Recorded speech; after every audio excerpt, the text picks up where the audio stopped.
Ano ang pwedeng mangyari kapag nagkwentuhan si Marites, si Marisa, si Mariposa, si Marina at si Marisol? Una, tiyak may lihim na mabubunyag. Dahil walang lihim na hindi nabubunyag kung may kasamang mga tsismosa.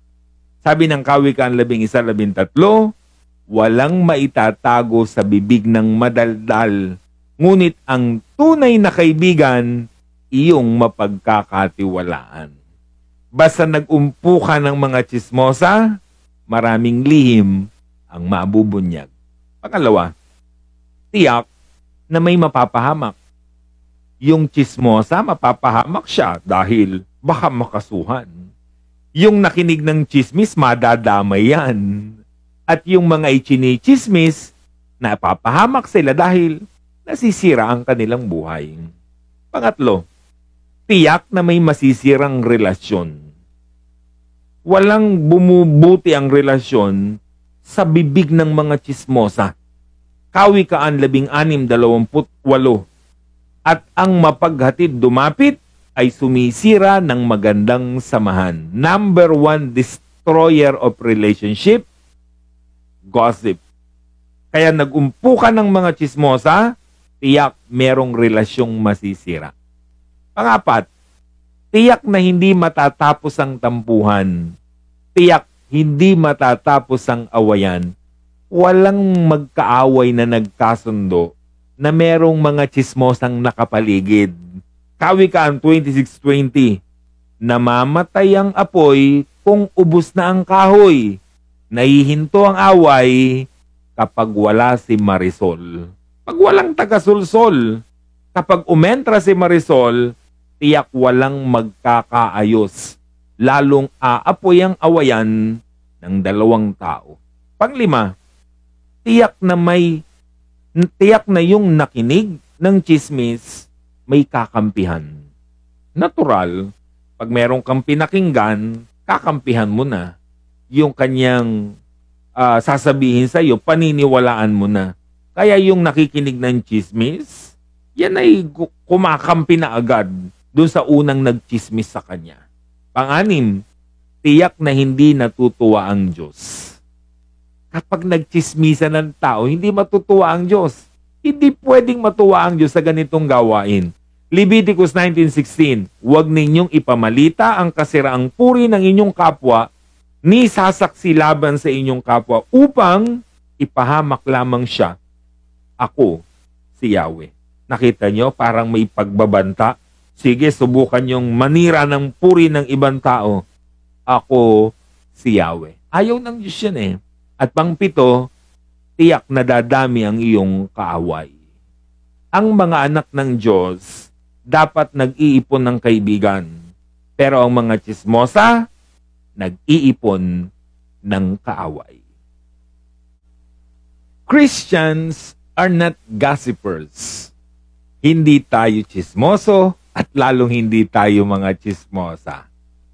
We don't participate in spreading malicious talk. Hindi gawain ng Kristiyano ang makipagtsismisan. Walang Kristiyanong marites. Mare, anong latest? Yan ang laging tanong kahit nasa loob ng simbahan ko minsan. Ganyan ang kanilang kwentuhan. Anong latest? Walang Kristiyanong marisol. Mga maring taga-sulsol. Sige mare, tama yan. Sige mare, okay yan. Kaya walang nagkasundong nag-aaway eh. Dahil kay Marisol. Lagi kang pupuntahan sa bahay para sulsulan. Walang Kristiyanong Marisa. Mare, eto pa ang isa. Mga hindi padadaig dahil may baon din silang tsismis. Alangan namang si Marites lang ang mag-share. Siyempre, si Marisa may ambag din. Walang marinang Kristiyano. Mare, ano na? Ito yung mga inip na sa tagal ng reply. Hindi makapaghintay sasabihin sa kanya ni Marites kung anong latest.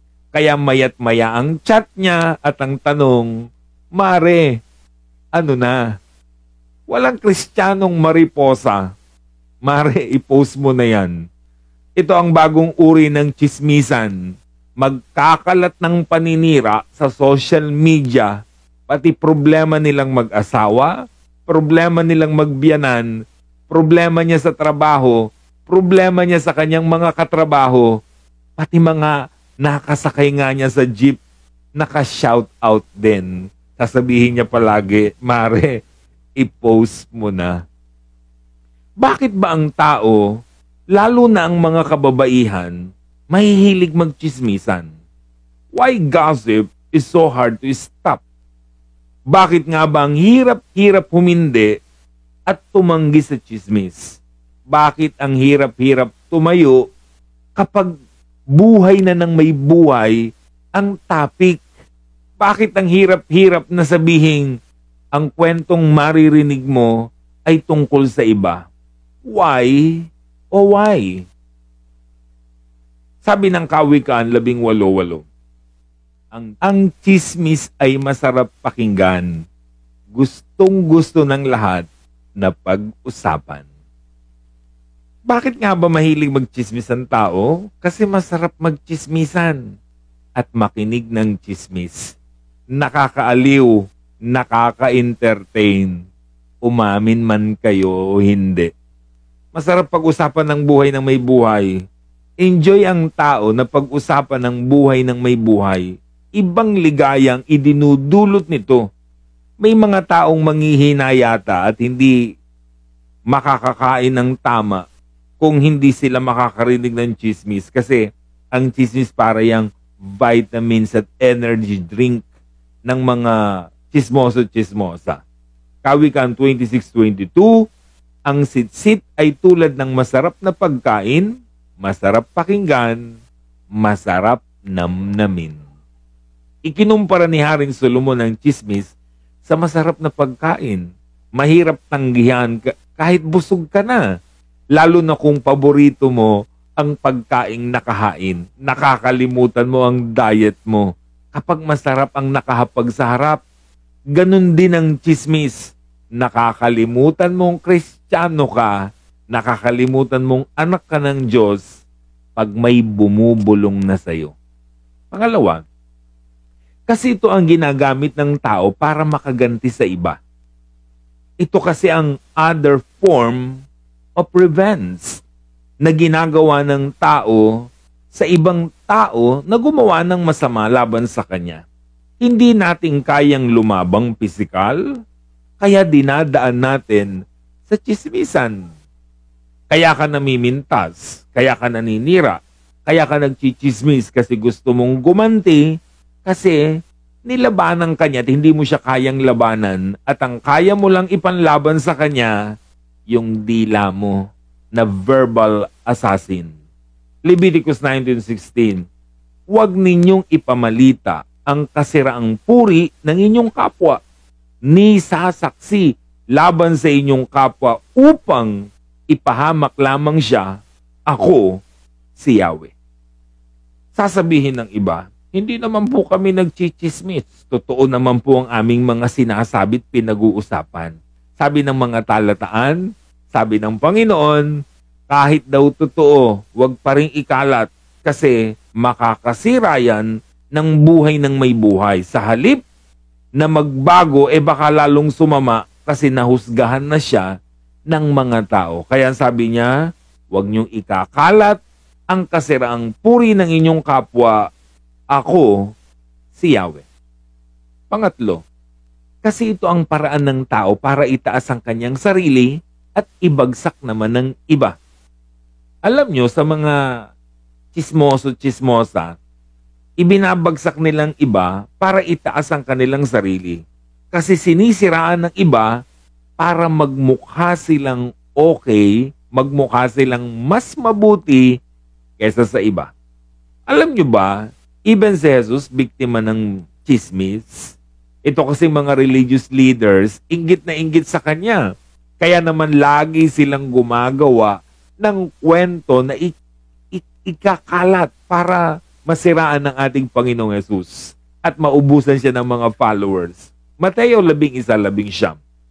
Nakita naman nila ang anak ng tao na kumakain at umiinom. At ang sabi naman nila, tignan ninyo ang taong ito, matakaw, lasenggo, at kaibigan ng mga maniningil ng buwis at makasalanan. Nakita lang nilang nakikikain, matakaw na.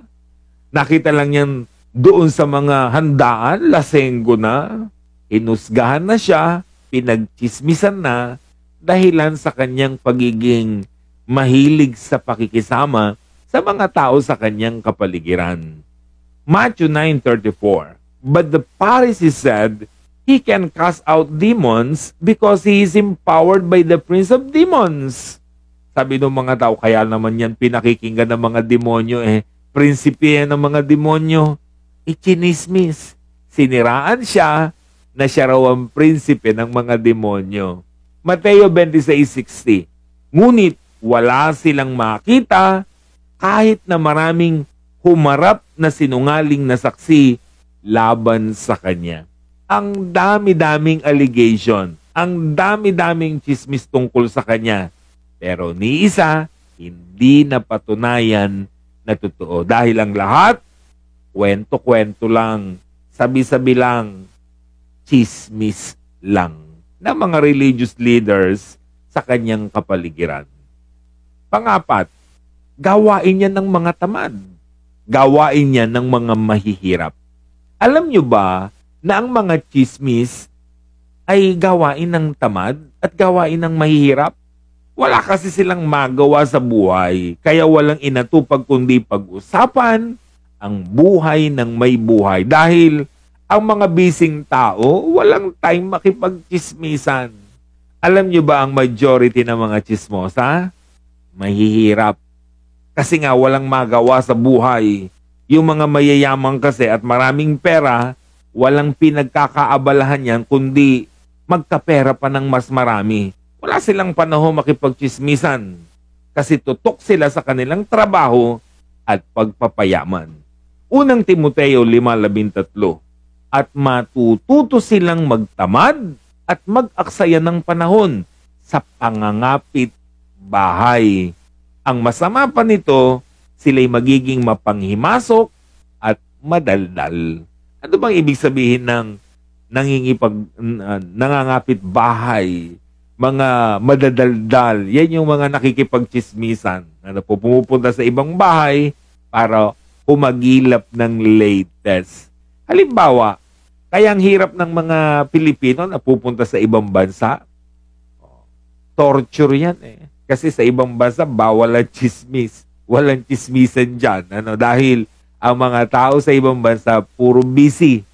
Busy sa trabaho, busy sa maraming mga bagay. Walang kwentuhan, walang kantuhan, walang chismisan, puro trabaho lang. Pero ang mga chismoso-chismosa, yan ang mga taong walang magawa sa buhay.